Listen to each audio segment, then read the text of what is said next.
experiences during... Okay, we can go now. Oh, okay, okay. Now, yes, this was just filler. We're just wasting time, taking time from your very important workshop. All right, officially welcome back. The live stream is with us once again. This is the official part, so we now need to behave ourselves. We need to say only things that are responsible, which means you probably need to do the talking starting now. Welcome back, everyone. We hope that you've had a great afternoon in the virtual field trips or also in the ones on site. We do have some folks here in Brussels, directly in Les Ateliers de Tanneur, and I'd love to see a just brief raise of hand who's been on a workshop on a field trip earlier today. Okay, almost every single hand is going up. This is fantastic. I would love to hear about your experiences later on. Now, however, we're so excited because we can announce a second round of parallel sessions. And we have quite the program ahead of us. Victor, would you like to announce the session here? Yes, we have a session here that is going to be moderated by Tony, who's sitting right here, and the session is going to be called Discussing a Right to EU Citizenship and Values Education. And we have a couple of panelists, so I think it sounds like it's going to be a fascinating discussion that is taking place. There are a couple of other sessions obviously taking place. This one is going to be streamed live for the people watching us at home. Some of them will be sitting on their couch enjoying themselves here. There will also be 6 online via Zoom. And of course, if you haven't registered yet, you can still do so at NECE.eu. Perhaps to give a brief insight on the sessions that are taking place on Zoom, there's 2 that really caught my attention. One of them is the EU Democracy Game. It's an interactive gamification of the EU, so make sure to check that one out. And then there is one that involves our speaker from yesterday, Andre Gonzalez from Ecuador, who's looking at political interaction in Latin America. And all those who were here yesterday, he did mention TikTok and a pair of red shoes. So we highly encourage you to take a look at these parallel sessions taking place on Zoom. And we want to mention that this is meant just for the online audience, not for the audience right here, because we hope it would be very unfortunate if the promotion for this was so incredibly good that Tony was without an audience. So we're saying it just to Zoom, just to the people there. All right, I think we've wasted more than enough time here. I apologize. You said some very useful stuff. I wasted mostly time. All right, we're going to just start with the workshop. Let's give him a big round of applause, ladies and gentlemen. Tony Venerable.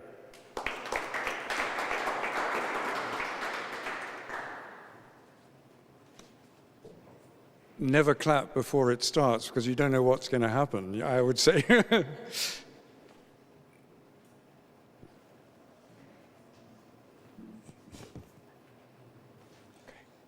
Okay, could I ask the speakers to come up here, please? I will stay here.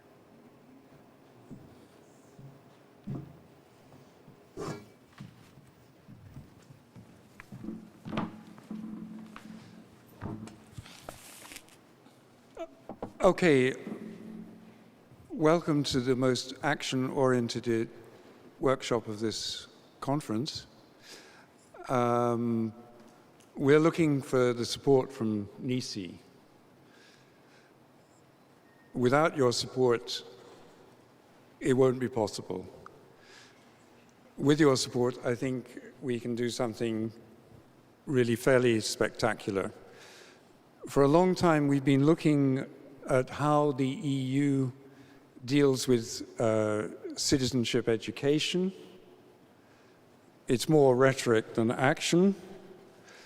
That's exactly what was said in a declaration by NECE last year, and we want to put that declaration into practice.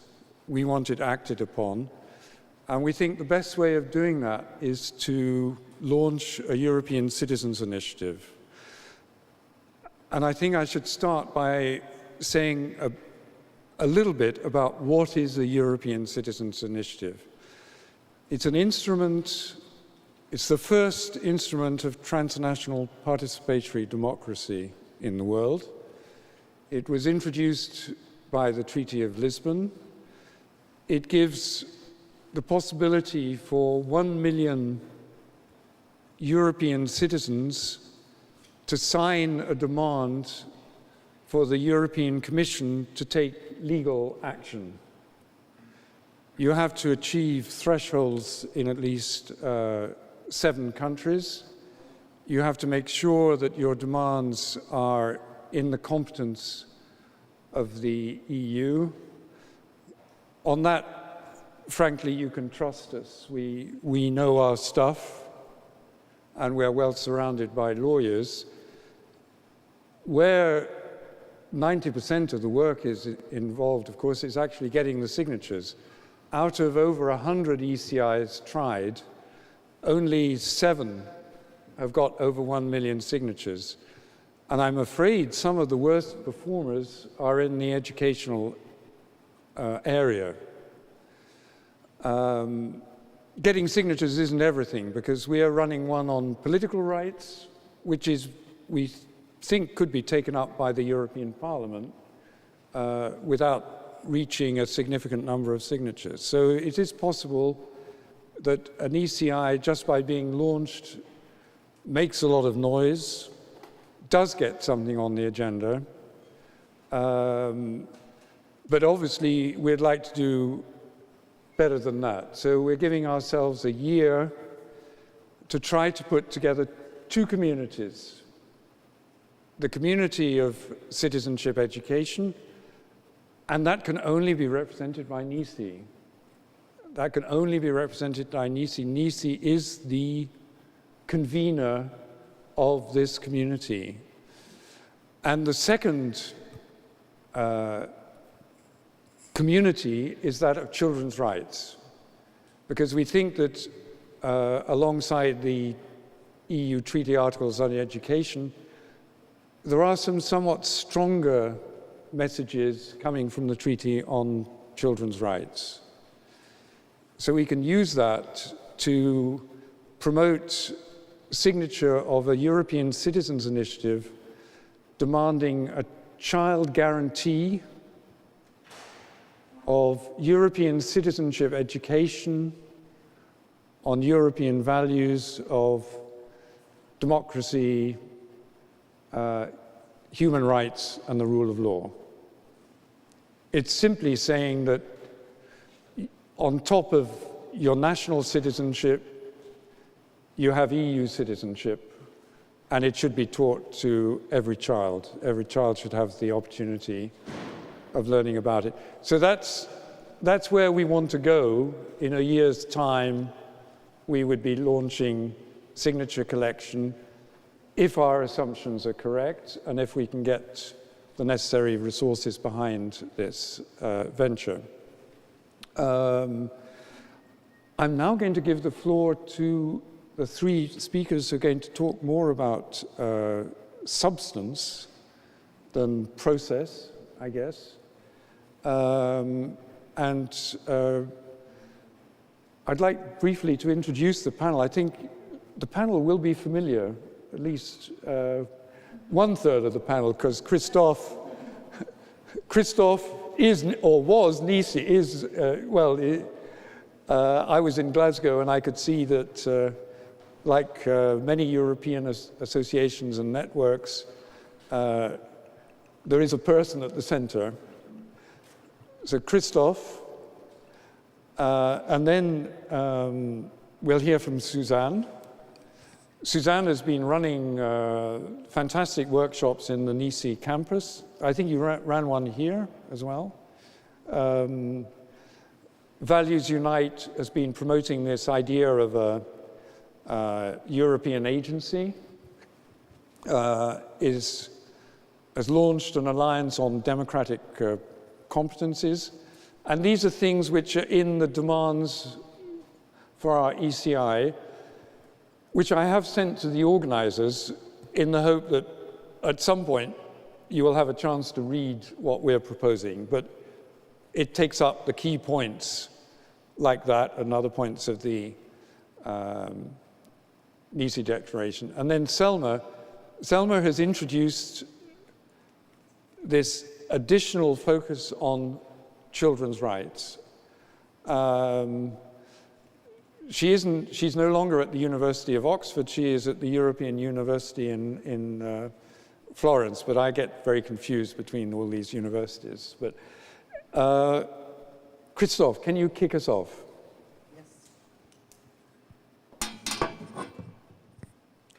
Yeah, good afternoon, everybody. So thanks, Tony, really for kicking us off already. I think this was a brilliant introduction and a plea for action when it comes to citizenship education. And I mean, the topic of that conference, the future of citizenship education and time for change, is really related to what you've just trying to introduce. I can build up on that a little bit, and but I'm looking forward, of course, to the other contributions here on the panel. But first of all, really, let me thank all of you, and especially my former colleagues from the BPB, who have really a great, have been running NECE with me. So I think, Tony, you were absolutely wrong when putting me in that position of Mr. NECE a minute ago. I mean, it was really always a team, and I have to thank for this year, of course, especially Fatih Demircan, Petra Grüne, and many others for making that conference possible. That just shows you were very clever running it. And really giving us all a chance to reconnect and restart the engine of transnational debate and projects in Europe and beyond. And I think it's okay and fine that we are able to have that online conversation plus an on-site meeting, because that will definitely be the future. But what I can tell from the past 3 days, because we had another conference with ECIT, started on Tuesday, that really on-site meeting, on-site conversation are still premium, in my view at least. So we have to make sure to meet in person as well in the future.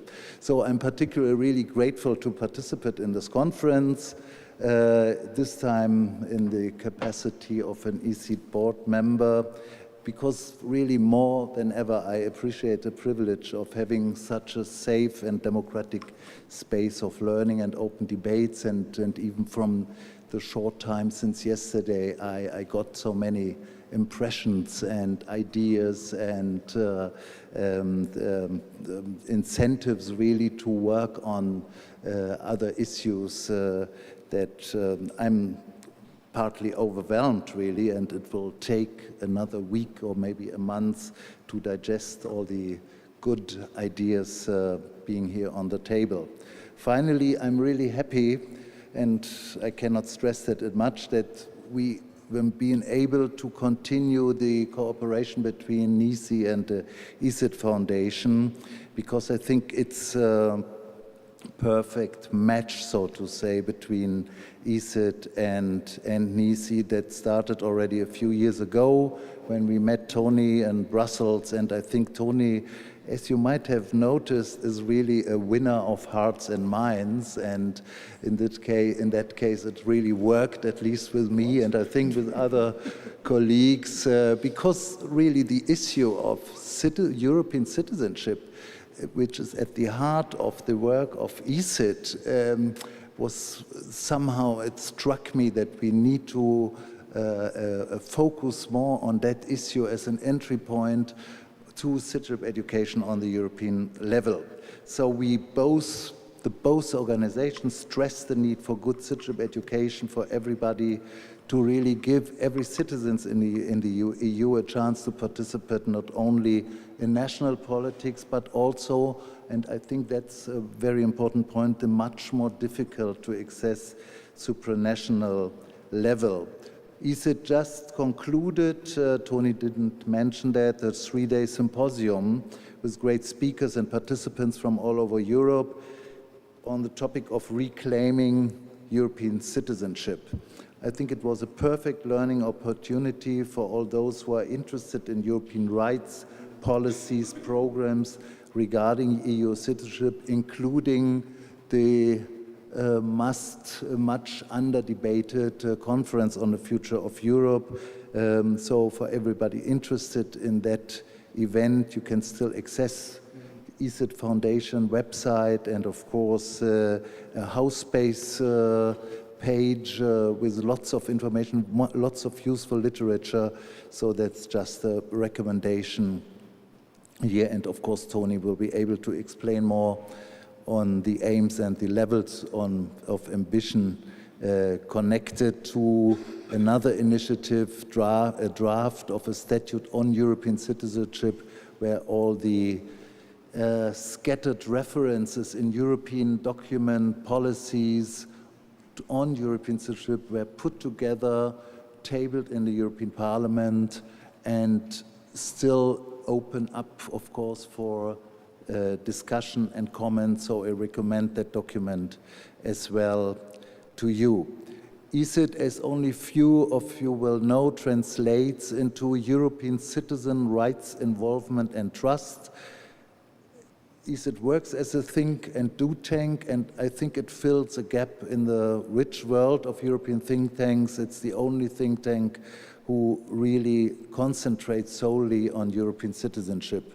And this matters because we all know the European Union is crisis-ridden, torn apart by centrifugal forces over the management of the euro, asylum, immigration, free movement within the EU, and the rise of nationalism and xenophobia.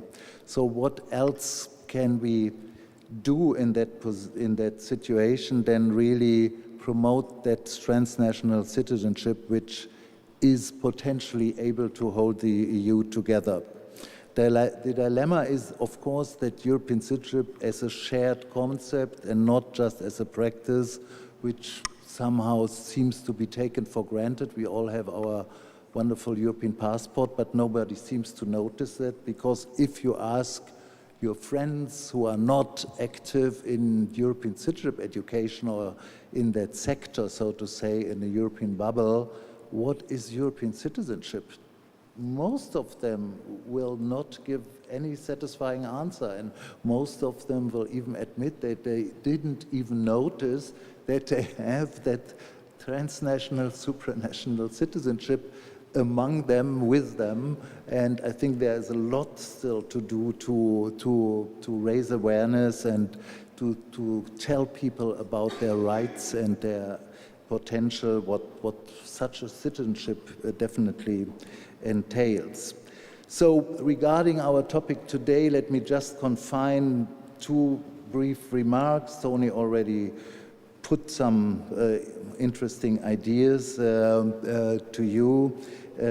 What is at stake? I mean, we really have to look at the broader picture here. During the ECIT conference a few days ago, Daniel Böselager, member of the cross-party group on European citizenship, rightly said, the European house is on fire. And I couldn't agree more at the time when he said that. And it really, this assessment differs a lot, one has to say, from the sometimes grandiose talking points we hear from the European Commission, especially from the President of the European Commission. And if you listen to Merkel, for example, to the outgoing Chancellor Merkel in her last interview with a national paper in Germany, where she said, the European Union is in crisis. Beyond Euro, Schengen, migration, we also have the problem, what should the European Union be?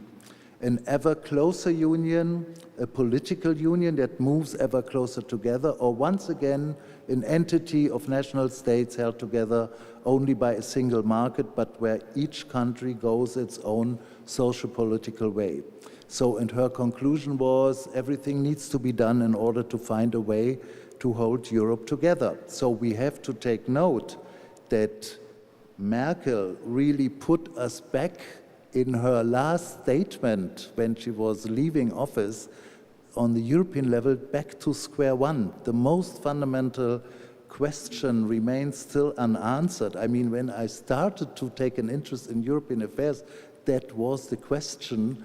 put on the table about the finalité of Europe. And we have to be simply aware of that problem that Europe is really a historical project still under construction, and reminding us that, I would say, in addition to the executive and governmental level, we need the civil society and the citizens level to work on that project of holding Europe together.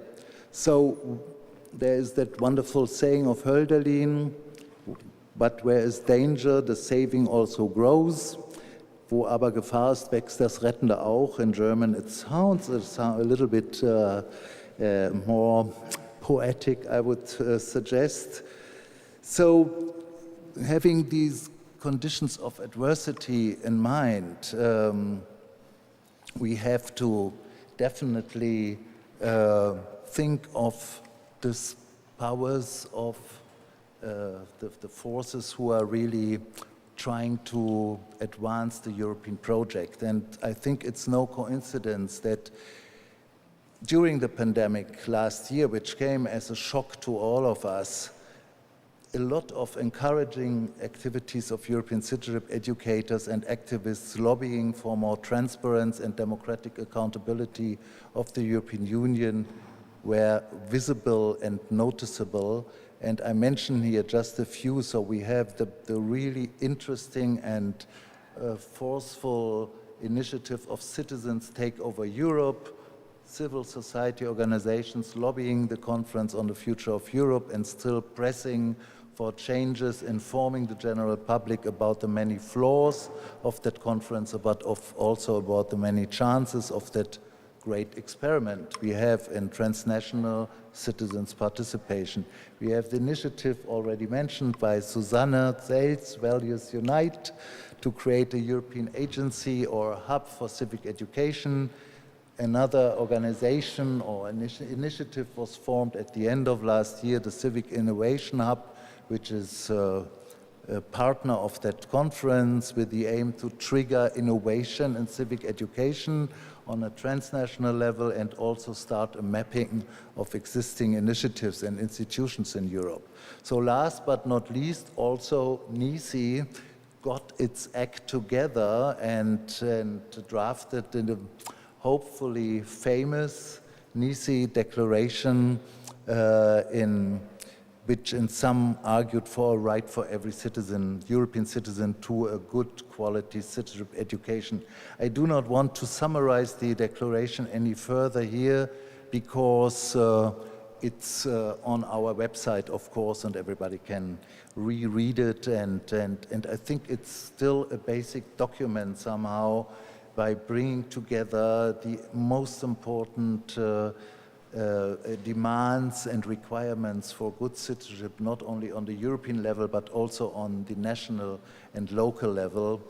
So it's still a comprehensive kind of document which can serve as a reference, not only for our future work, but of course also for the specific initiative Tony was referring to. So Tony already basically introduced the project. I mean, it's a project of an ECI, and I think he made a convincing point that with an ECI on citizenship education, you can really start to have an impact on the European level on the one hand, but also you can build an alliance, a big coalition of communities of interests, not only in that rather limited bubble of people who are engaged in citizenship education, but also bringing in the real forceful organizations who are running and lobbying for children's rights. And we had initial talks already. Selma will speak about that in a minute. And I think it looks quite promising that we can form that alliance. So we could have a win-win situation, since if the ECI succeeds and is followed up, the European children will stand to benefit from the opportunities Europe has to offer. And at the same time, the European Union will definitely have more hope for the future. So we have to check out that initiative, which is of course not set in stone. So we need really your ideas at this point, and I really hope we can kick off a conversation about that. So I leave it at that. Christoph, thanks very much indeed. I think a European Citizens Initiative is part of the response to the problem that you describe of Europe being in crisis, by sort of saying, okay, you don't only have to react, you can also propose, you can set the agenda. That's what this instrument does. And I'd like to give the floor to someone who is very definite about trying to set the agenda. Susanne Selz has made quite a few proposals, and I think that's extremely important because this creates resonance in the European institutions. It's picked up by members of the European Parliament and other civil society organizations. Can you introduce us to initiative taking? Yes, thank you for the nice introduction. I'm gonna speak a little bit about what I've been proposing at Values Unite, but I would also like to stress that I very much support the idea of the ECI. We heard yesterday that law is only shaped by us, and that how we shape the law can then really have a lot of impact on also the concrete policy measures taken. And I think having such a right, of course, will have lots of implications as to how education policy is also then done in Europe. So it's a good starting point. I was also very happy to hear yesterday on the panel that there's many citizenship education actors calling for more advocacy on our mission, on the need for more resources and more engagement in citizenship education. That's what's brought me to engage with this topic. Because like just what you said, Christoph, I saw the house on fire, especially in the country next door to where I live, in Poland. Alicia is more equipped to tell you all about how much Poland is on fire. I'm sure she'll do that maybe in the next panel. That will be also about advocacy and what is happening in the policy field. But yeah, this is the background against which I then started thinking about what do we need to do concretely in the terms of policy initiatives to move forward. And the idea of a European Agency for Citizenship Education is inspired by having a federal agency for citizenship education in Germany. This is the institution which is also enabling us to sit here right now. So we all can already see at least one benefit in it. Of course, in Germany we benefit from it in many more ways.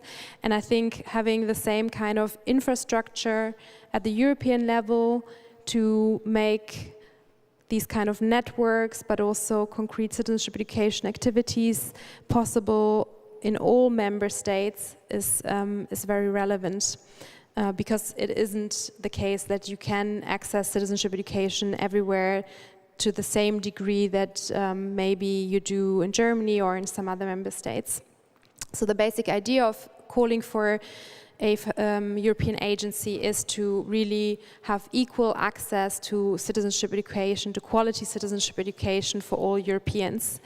And while I totally understand that you, Tony, focus on children's rights or a children's guarantee, I think it makes a lot of sense from a strategic point of view, seeing as the European treaties are the way they are. I believe it's very important that we also, of course, think of all citizens, not just, or all people in Europe, not just citizens even, when we speak about creating access to citizenship education. So what should this agency do? I mean, of course, it's not just a blank copy of what may be happening in Germany. And in many ways, it's supposed to support what is already happening, for example, networking, which we already have at NECE. I think this is something we can still strengthen, and we can enlarge the network and get more citizenship educators to engage in this exchange of knowledge and maybe citizenship education formats. So having a infrastructure for a bigger network could be something an agency at the European level should do, but also providing funding, of course, where the funding is needed, where there isn't any national funding.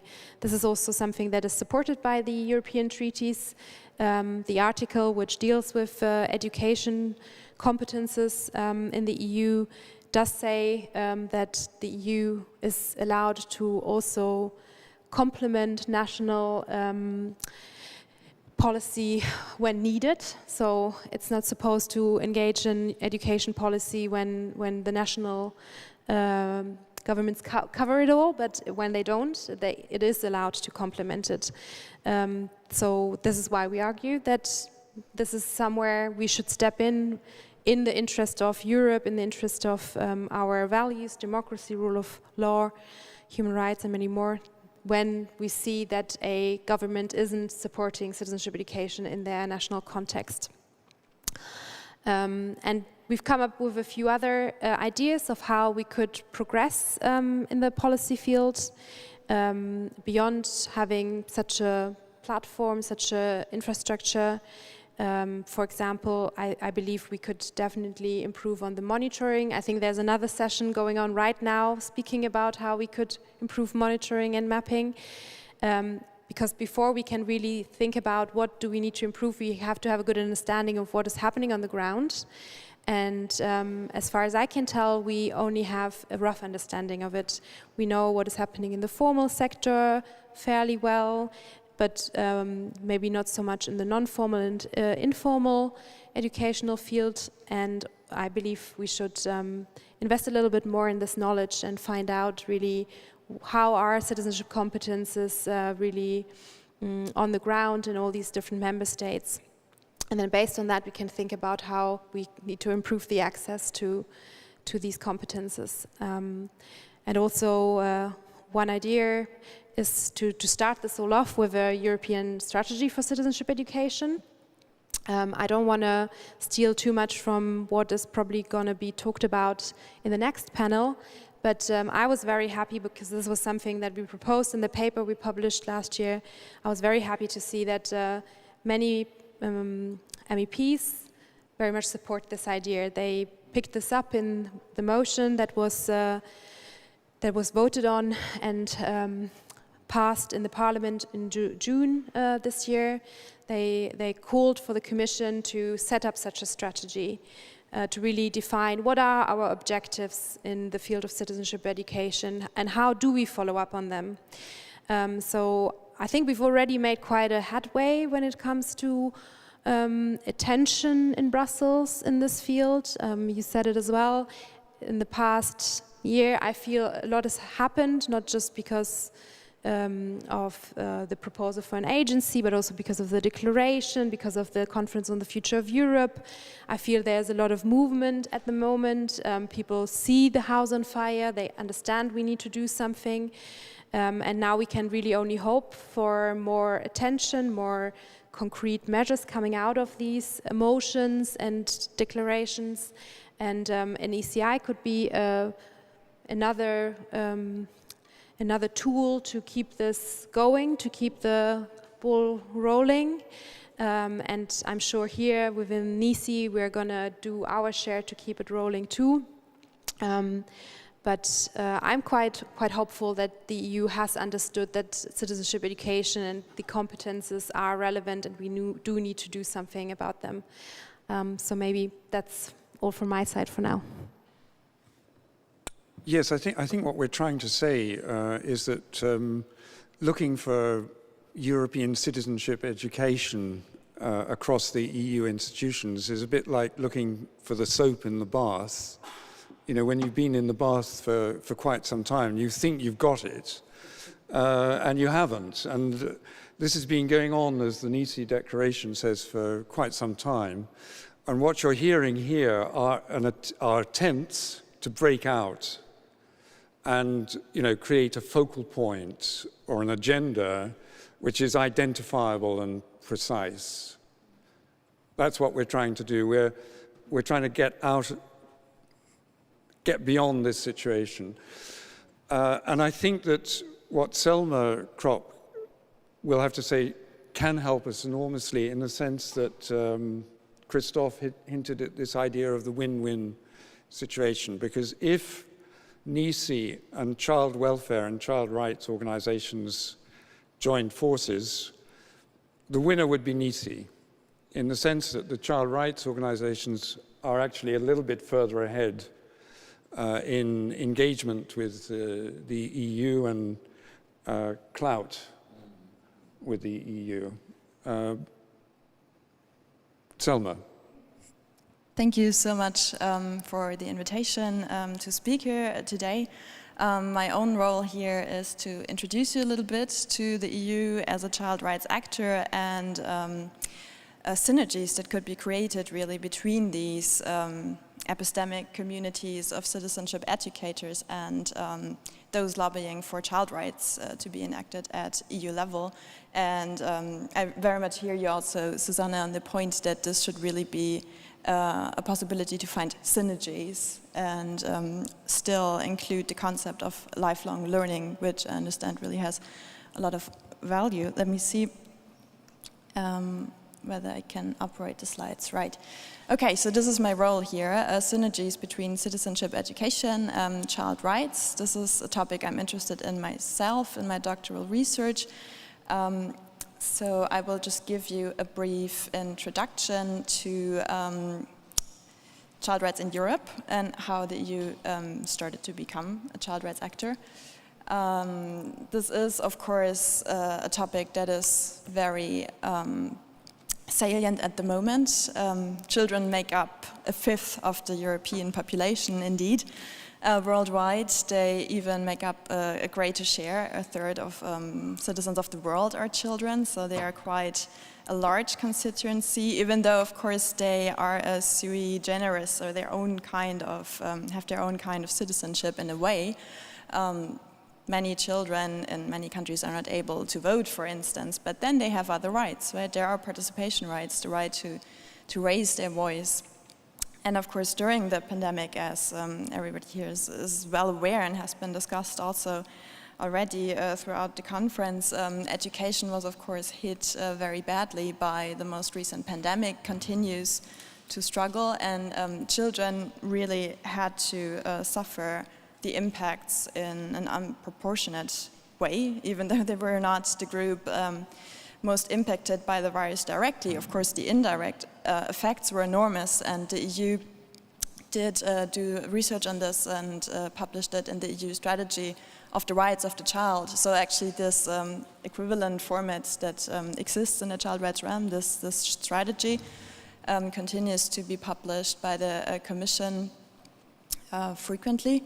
In the most recent one, it was highlighted all the existing challenges that you already had with regards to marginalized children, those not able to access, for example, good quality education, were of course just increased with the pandemic. And those inequalities, challenges relating to, for example, online bullying or online abuse were exacerbated at the same time. So this has impacts then, of course, indirectly also on children's mental health, where there are big concerns to be raised at the moment, with more children reporting to feel anxious, stressed, or lonely, which is why the EU or the European Commission in its strategy also calls on all institutions to prioritize those matters now, in terms of also mainstreaming children's rights. And this can include citizenship education. So my point here will be to say that citizen education can really be a tool for children to learn about their own rights in the first place, and then be able to make their voices heard. in their country, but also in the EU. So how did the EU actually become a child rights actor in a way? There's research on this subject by Inge Justman, who's a very famous scholar in the field, who did research on accession negotiation with Romania and made the point that actually this was a moment, a crucial juncture when the topic really entered the agenda. So deinstitutionalization of children in Romania started to be a topic and became an accession conditionality, even though the EU at the time did not legislate internally on that topic. So it's the same thing. Of course, it's not an exclusive EU competence, quite to the contrary, to legislate in child rights matters. So then afterwards, after these accession talks with Romania, the topic entered the agenda, and also the treaties with Lisbon. With the Lisbon Treaty prominently, Article 3.3 establishes the objective for the EU to promote the protection of the rights of the child. And then also with the Lisbon Treaty, the Charter of Fundamental Rights was lifted to the treaty level. It includes one big article also on children's rights, where not only the right of children to protection and care, but also the right of children to express their views is highlighted. So here we have this participation aspect. And also this idea that children should be considered in all matters that affect them according to their age. In addition, afterwards, we see many organizations at the EU level, for example, with an inter-service group of children's rights in the Commission, with the child rights intergroup in the Parliament, MEPs become child rights champions, an annual forum on the rights of the child. So you see that through this external policy focus, the topic became internalized peu à peu.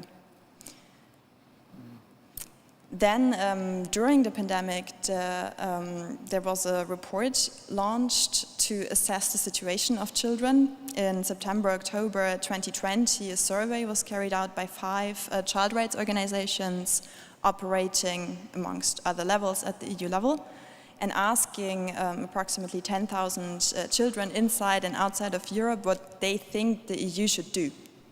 So what do children think the EU should prioritize when working on children's behalf? And here also we see this connection again to education, because it was a top 3 priority. On the 3rd place came the idea that children want to go to school, which is of course also a big statement during that time. September, October was just after the first lockdown, and with some countries already starting to think about or start imposing restrictive measures again. And this prioritization after the number 1 concern, all children being treated equally, and number 2 concern, all children being free of violence. So how does it relate more concretely now to citizenship education? We already heard about the idea of the child guarantee. So what might this be? There is already such a format. One has been launched also this year on marginalized children especially, so focusing on the goal of breaking the cycle of social exclusion, which of course also importantly includes education.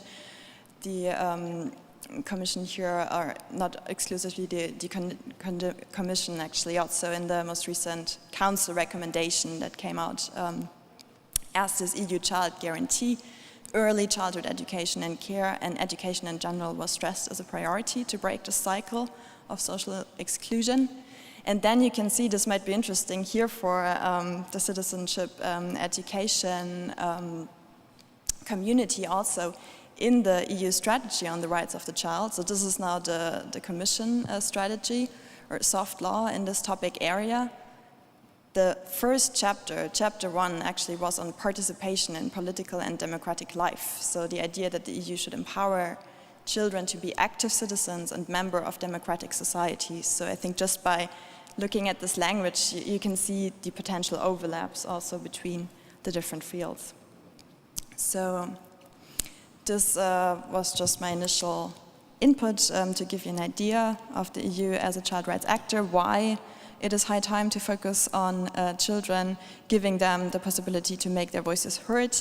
And then to leave you just with the very obvious link, children are these days, of course, or have been in the past years, very vocal about their concerns about topics that make them feel anxious. The climate crisis is the topic I'm alluding to here. So children are exercising their citizenship rights, not only in Europe but globally. So I think there is really a high time that this comes on the EU agenda more prominently.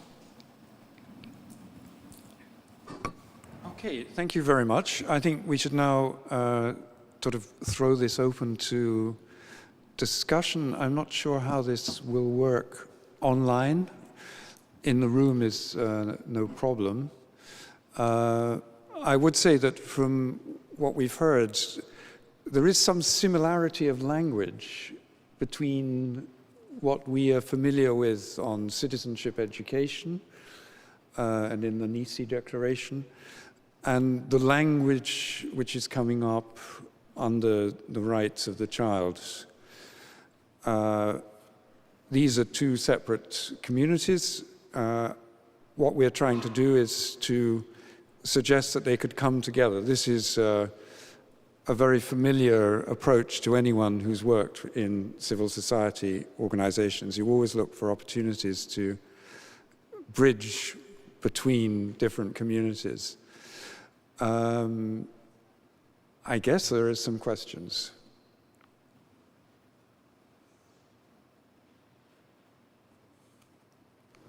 Who would like to start?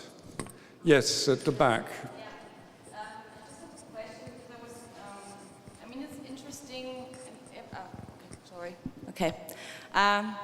So I don't have to speak that loud. Sorry, I'm not used to this. So my question is more because of EU citizenship, like only certain people benefit from it, right? So, yeah. And my question is like, if this is a topic of like how do we include actually all the other people who are part of the EU and our society and who play a big role, like migrants and refugees, who do not benefit from the same rights. So I don't know if this is like part of the discussion and or if it's like going to be. So that's my question. Yeah. I mean, this goes to the root of what we're on about here, because I think what we see is that EU citizenship cannot be a true citizenship until it's equal and much more inclusive. That's the whole thrust of the statute, which Christoph mentioned, and which is on the platform for the Conference on the Future of Europe. I think you'll find that what you're aiming at is exactly what we are aiming at.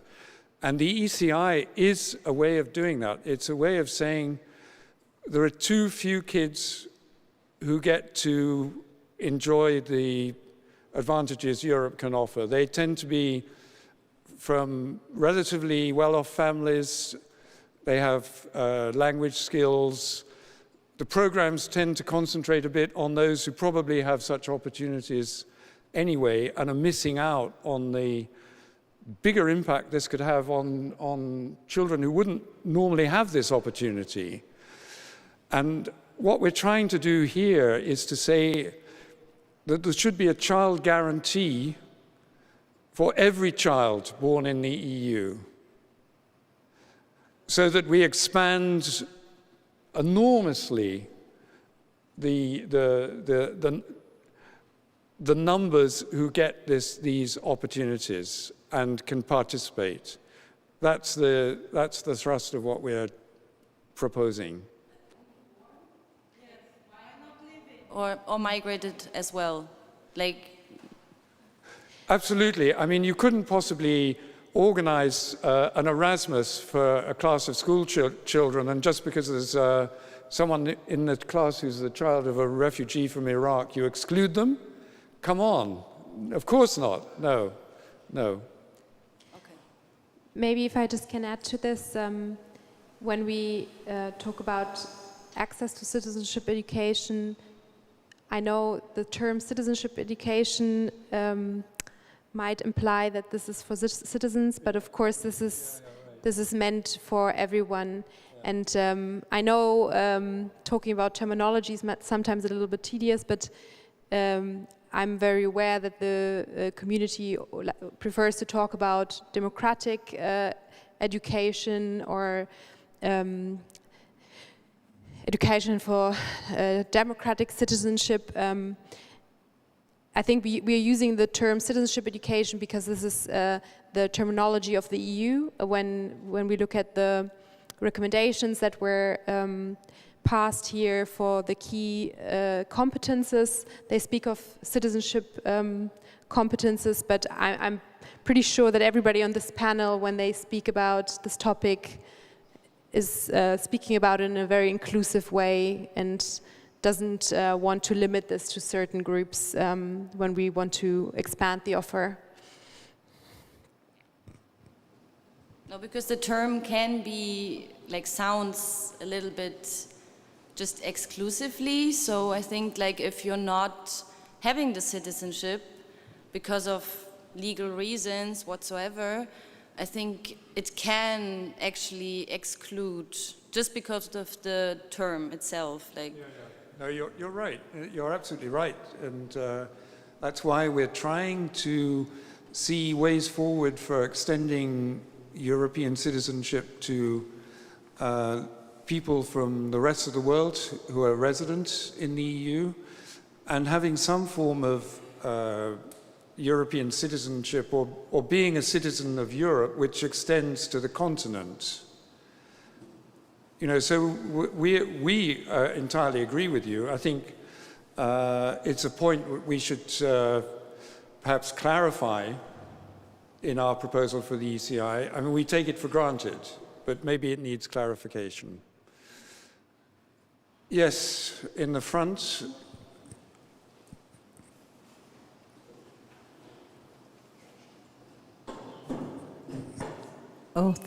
Thank you for this clarification, because it's also important for, I mean, not only for people coming from outside of Europe, but also those living in Europe in a different country.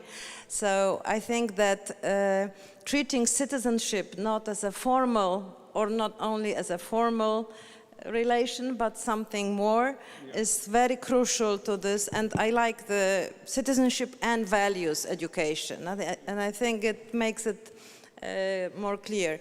And I have only one question, because I'm also, as probably all of you, I'm also convinced that it's necessary, and I'm also a bit frustrated with the way the things are going so far. And I greet this initiative with hope. And the question is, what steps do you see on the way to the bright future? Thank you.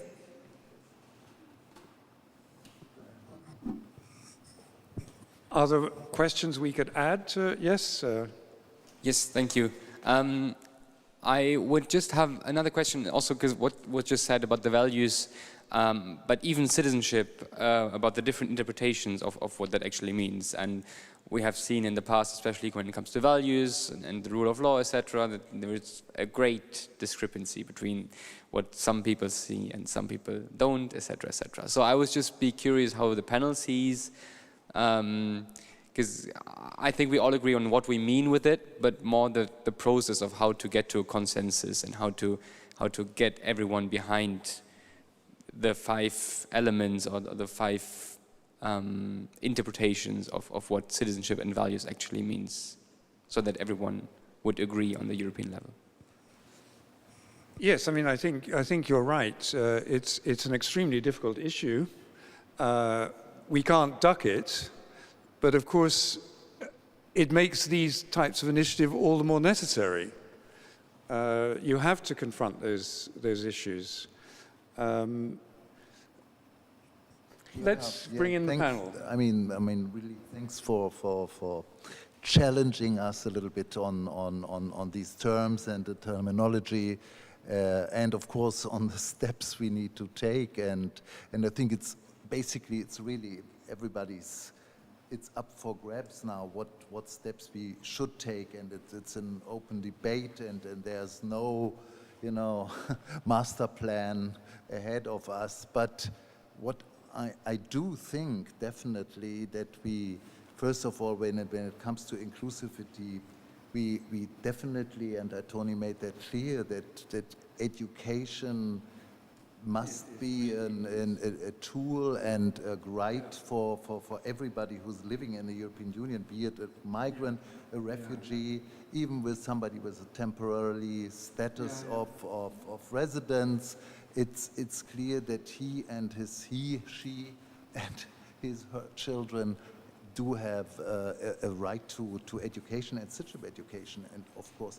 And I think the term citizenship here, in my view, is really important because it's of course European and citizenship and education. And if you just look at citizenship as the defining concept of a democracy, because citizenship really is the basic idea of having a citizen with rights, as a bearer of rights, as a, you know, maker and shaper of a democracy, and of course with the right to be informed about his rights and to get the capacity to participate in a democracy.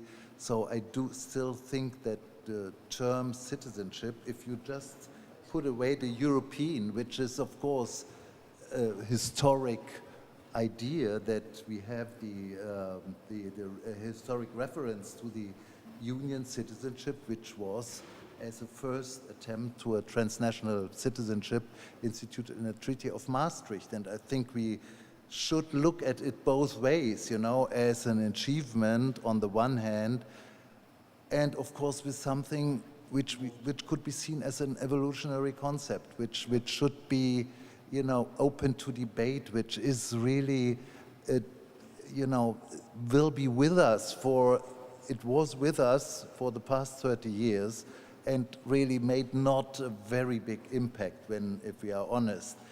But what we are preparing here is the next 30 years, so to say. And I think that's the most important thing to have in mind, that we have here an historic process of a transnational citizenship, a transnational community of values, which is under attack and which is evolving. Look at the Conference of the Future of Europe. And I mean, it has two faces. It's a terribly flawed and intransparent and basically top-down instrument of the institutions in the European Union, on the one hand. On the other hand, it has a very interesting digital platform, an interesting digital software. It has, you know, at least the potential to serve as a democratic transnational process. So we always have to look at both ways. That would be my plea here. Yeah, I just add on the steps. I mean, the steps for an ECI are very clear. You need to form a committee of 7 from different countries. And then you need to establish if you have a legal basis for the proposal. And for that, ECAS runs a forum funded by the Commission where you can ask for advice, and you can also get training, and they have a whole series of support suggestions for ECI organizers, which are all free of charge. Of course, don't be fooled by that. You need to do a lot of fundraising, and that will occupy most of the time in the preparation over the next year. And the third thing we need is a European delivery system. I mean, we're working with Erasmus students, which is it's great advanced European citizenship training, by the way.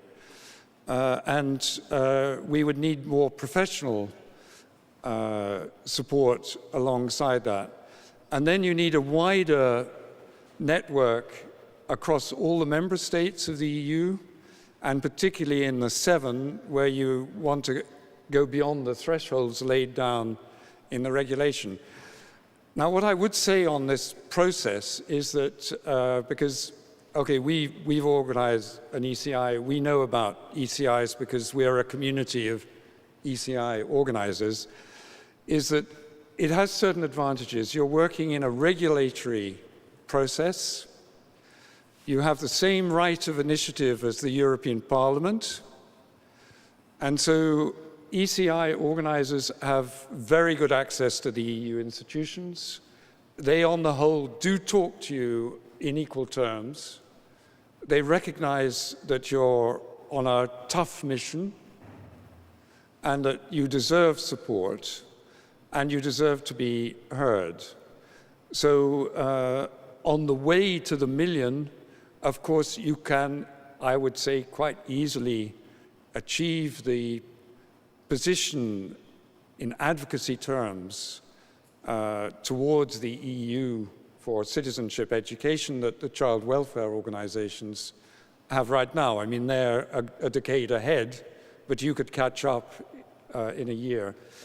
Another advantage is that next year is European Year of Youth. So we think we could try, we hope youth includes children, we could insert what we're doing in this year. That's also one of our aims. So we do know the steps. We're working, you know, it's very creative work, it's very multi-skilled, very multidisciplinary, but you do work in the context of a regulation, okay? Yeah, it gives you certain rights and responsibilities. That's an advantage. If I may add to the steps, I think something that we as a citizenship education community, but also the children's advocacy community, maybe also more so the democracy and human rights community should do as well when it comes to how do we advocate for these things is organize a little bit more effectively. Because unfortunately lobbying is all about how well are you organized. And this is one reason why Henrik and I also thought we need an alliance where we can bring all the civil society actors together that are interested in doing advocacy work. I know that not every citizenship educator necessarily wants to get involved in this, but the ones that do, that want to maybe voice their interests and their demands towards policymakers should come together, and then we can work on initiatives such as the ECI together or on other demands we have. And this is why we launched this alliance for citizenship competences. I know it's citizenships again, but again, it's thought more inclusively. It's just the terminology in Brussels, I'm afraid. And feel free to come to us if you want to join this and if you want to get involved in this advocacy work. If not, we are most likely to approach you. We've only launched that this Monday, so we are going to, work on this in the coming months. And also the idea is to come up with these proposals and these ideas, what steps we want to take together. To first of all sit down together and think about what is it that we would like to ask policymakers to do. So I would be very glad to hear from all of you about this. Yeah, I mean, such networks are extremely useful to promoting an ECI. In the long run, and this is one of the paradoxes of European work, in the long run, it's about going national. And I think what's interesting in this sort of preparatory work is that it will address some of the questions which NECE also faces. Why is it that NECE is very strong in Germany, perhaps less strong in France? Because alongside the the sort of European networking effort, you need to set up national networks in different countries. And there you get into the, I mean, really what you were hinting at, this sort of whole complexity of the European civil society scene that, you know, behind the same label, you get very different realities. And actually putting together national alliances to support an ECI is a very large part of the work. The ECIs which are successful tend to be those where you have a ready-made network, like the right to water. Well, you know, right to water, you have some quite strong trade unions, you have quite a big industry, and you know, they exist, they come together, they're a machine to get signatures. We don't have such a machine, so we'd have to do a lot of work putting one together. It's not quite the same as the advocacy machine. There, I think you're right to say that behind any advocacy effort at the European level, you need to show a lot of organizations listed. This is much more national work. So we would be looking to, you know, what you can do in Poland. I know you can do a lot in Poland, not just connecting to the European effort. Yeah, maybe if I may, just to echo this, I think networking is truly crucial because the topic area itself, as much as people also might be sympathetic to it, is not always enough with ECIs. So Fridays for Future, for example, had an ECI also on the EU stepping up its efforts to reach the 1.5 degree goal. And as far as I'm informed, the deadline for collecting signatures has just expired in September, I believe. And this is, for example, something I was a bit surprised about. Like, there's such a momentum now for these topics, and surely many people in Europe sympathetic, and probably many more than have signed the ECI. So I think it's, as you all said, it's really about getting the right networks and then focusing on multiplier effects. So really making sure you send the signature to the individuals interested that then also should send the initiatives on. And of course, there are some hurdles also from the EU, like people, for example, having to provide their personal data or ID document data. It's possible now to do it digitally, but of course, it's understandable, but there might be some concerns. So that's something to keep in mind also, and yeah, just to inform participants about. We would like to see children take charge of this. That's in our demands. Could you help with that? I mean, could you look at our stuff, translate it into language they can understand, and let us know what they think about it? Because I mean, we may be able to help something more structured coming out of Fridays for Future, but that should be, and I think what we're gaining by looking at the children's right aspect is seeing a certain amount of urgency, which is an additional argument, which is not there enough, I think, in the NECE Declaration. The NECE Declaration has not quite appreciated how children may be experiencing the crises we are going through and how they feel quite seriously challenged in a personal way by what's going on.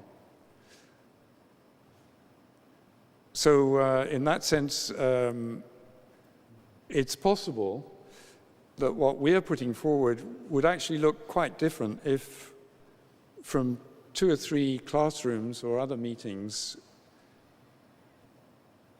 you got people together, even though they're not of an age where they can sign an ECI, which is pretty scandalous. I mean, you have to be of voting age, but why to set a European agenda? At least in 2 or 3 countries, you can do it from 16. Austria, Greece, yeah.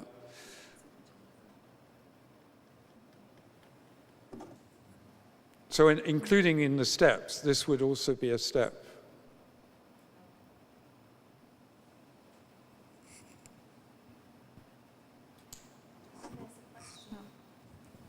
There's a question, right? Yeah, sorry, the lights are kind of troubling my vision. It's like the soap in the bath. I'm not sure where I am.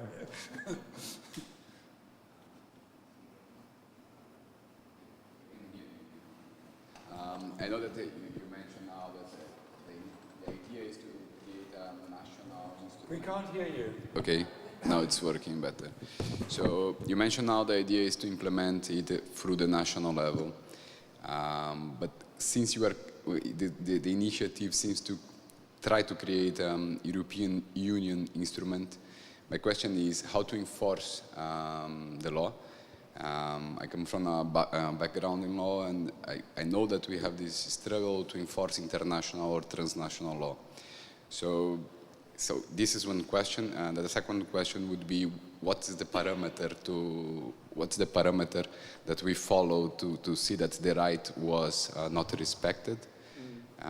And third, I think that if you are looking into opportunities how to bring this to agenda, sometimes bringing the idea of the enforcement of transnational law, it can be a good argument, especially because we are facing transnational issues such as the climate change. So I think you can take the advantage of the necessity of having enforcement in international law to bring then the enforcement of citizenship for children and on.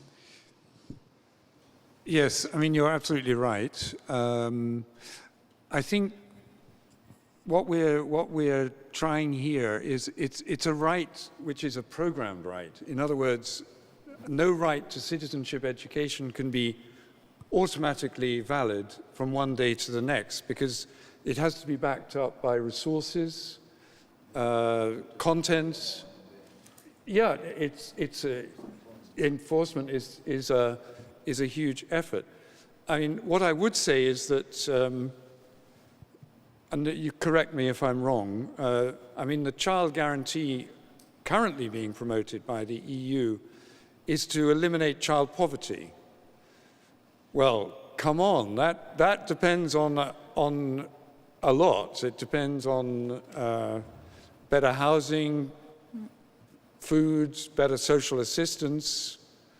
You know, that's a huge agenda in terms of delivery. Is our agenda so difficult to deliver? I mean, we are all citizens, and we have European citizenship on top.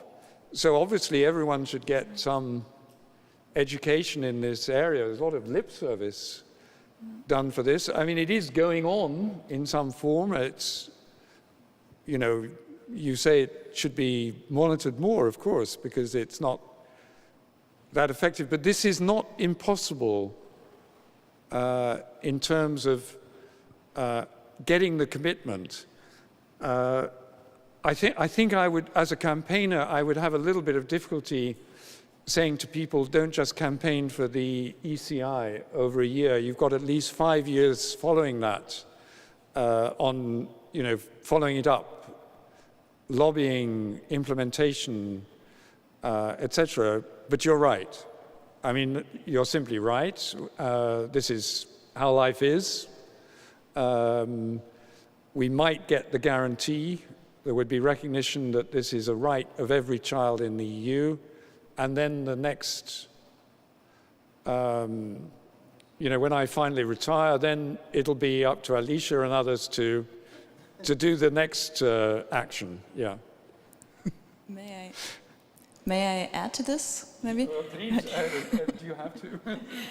Okay, right, I think it's such a valid question. And of course, again, because this is not an exclusive competence of the EU, so what the EU can do is coordinate member state actions and incentivize maybe. And I think one way might be through the budgets. So at least in the current EU strategy on the rights of the child, with this goal of breaking the cycle of social exclusion, there is a budgetary... Exactly. Yeah, there is this provision, this idea that those countries that have below average percentage of child poverty rate in the EU, they are actually required to attribute 5% of the European Social Fund plus spending to that topic. So there is a budgetary aspect to this. And then, of course, the idea is that in addition to national funds, member states use existing other EU funds to fund these kind of initiatives. But then, at the same time, of course, you're right, it's a recommendation. So there is not going to be any sanctions. But in terms of monitoring, for example, with this EU guarantee now, what will be done, there will be follow-up reports. So member states have to report back to the EU. But then you can, of course, argue what is to be done if they don't. Well, that remains the question, of course. What the EU always does quite effectively is set certain standards. And I also agree that even just having a right or having a topic on the agenda has also already implications on how much resources, as in money, flows into this. For example, we can see that in Horizon Europe, the research framework, suddenly citizenship education has appeared there in a call, which hasn't previously. So we can already see this having somehow moved onto the political agenda has real implications to funding, at least in this case in the field of research. But then, I mean, we set standards for all sorts of things. We set standards for cybersecurity, for environmental issues, for all sorts of things. Why should we not set a standard for, say, access to citizenship education? I know putting this then into numbers and into something measurable is not so easy. This is why I'm so interested in the topic of monitoring and evaluation, because I think this is when it becomes difficult. But I think it's quite possible for the EU to have a very positive effect on how much resources and capacities are flowing into citizenship education just by setting a certain standard, or even by establishing a more frequent monitoring and making the lack of access more visible. Even that is already, an incentive for national governments to step up, to provide more resources, to provide more training, and so on. I mean, an additional part of the answer is trying to see how much legal leverage we have, because that's above all the guarantee of reaching everyone. The more you can root this in legislation, not just budgetary mechanisms.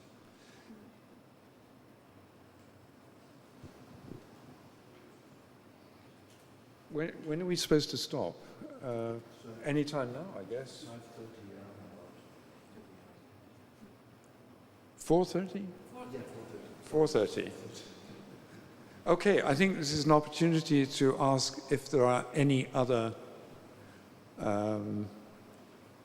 contributions you'd like to make, ideas we should follow up, things we should correct. Yes, please. Sorry. Yeah. My own. Yeah, maybe just one idea which just came to my mind when we discussed the idea of enforcement of such a guarantee.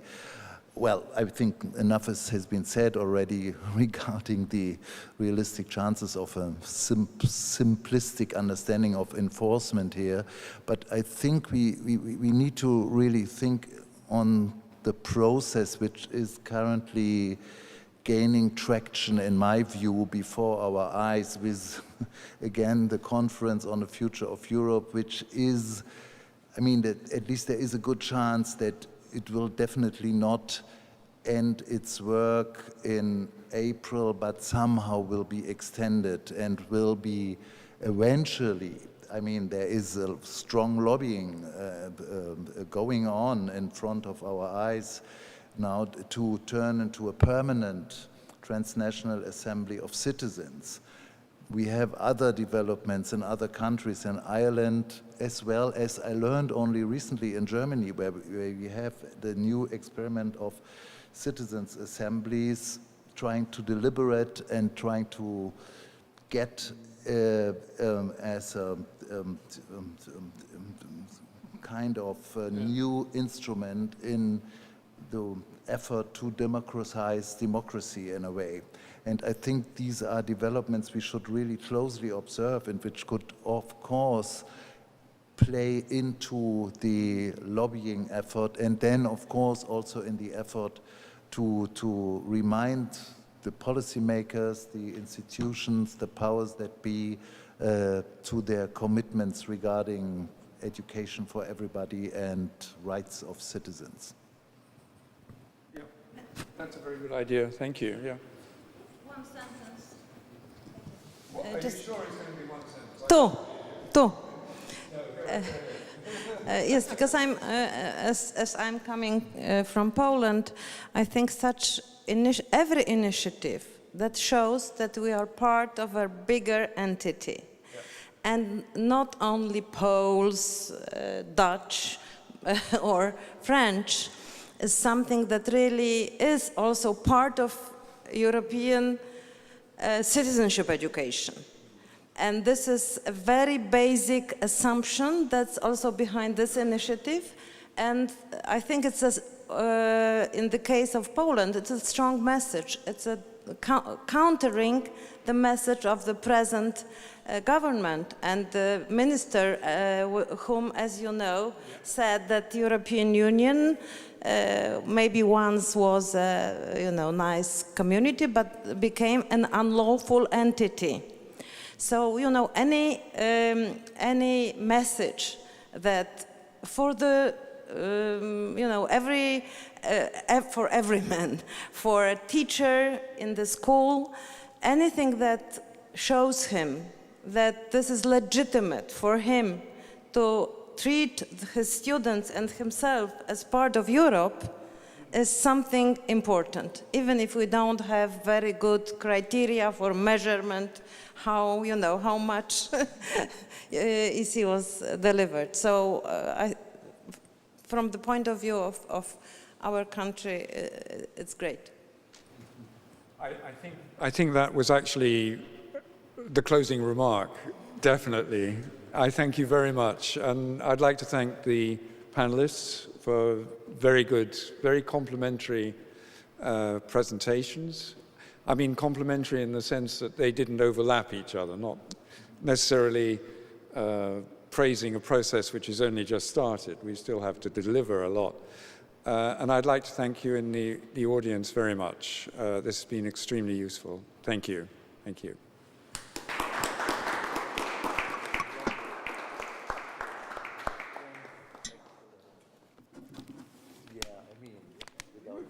About ECIT. Oh, come on, yeah. I mean, that was my...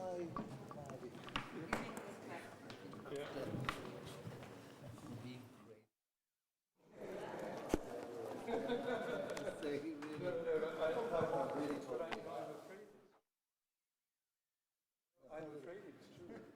No, but it's worrying.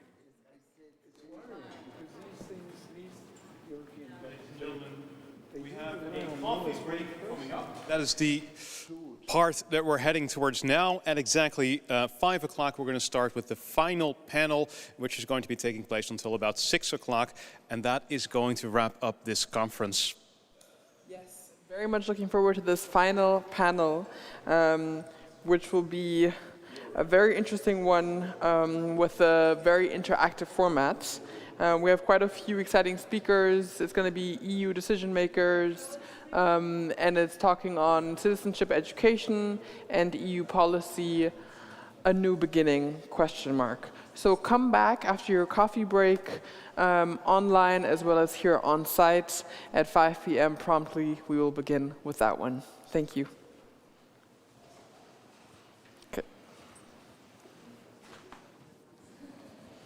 How are you feeling about this?